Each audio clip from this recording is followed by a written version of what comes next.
The Spirit visits us, January 22nd. The coming of the Spirit. In whom ye also trusted, after that ye heard the word of truth, the gospel of your salvation, in whom also after that ye believed, ye were sealed with that Holy Spirit of promise. Ephesians chapter 1 verse 13. Through the deep movings of the Spirit of God, I have had opened before me the character of the work of the visitation of the Spirit of God.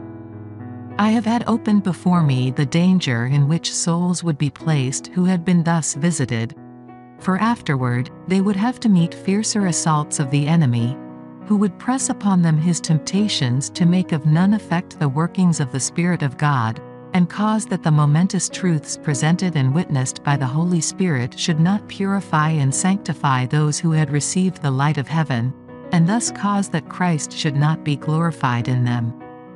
The period of great spiritual light, if that light is not sacredly cherished and acted upon, will be turned into a time of corresponding spiritual darkness. The impression made by the Spirit of God, if men do not cherish the sacred impression, and occupy holy ground, will fade from the mind.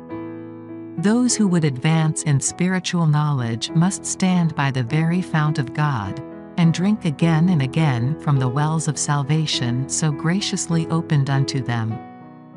They must never leave the source of refreshment, but with hearts swelling with gratitude and love at the display of the goodness and compassion of God, they must be continually partakers of the living water. But I said unto you, that ye also have seen me, and believe not. John chapter 6 verse 36. This has been literally fulfilled in the cases of many. For the Lord gave them a deeper insight into truth, into his character of mercy and compassion and love, and yet after being thus enlightened, they have turned from him in unbelief.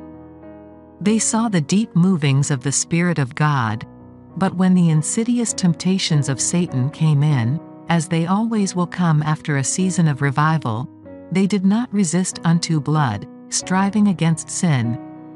And those who might have stood on vantage ground, had they made a right use of the precious enlightenment that they had, were overcome by the enemy. They should have reflected the light that God gave to them upon the souls of others. They should have worked and acted in harmony with the sacred revealings of the Holy Spirit, and in not doing so, they suffered loss. The Review and Herald, January 30, 1894.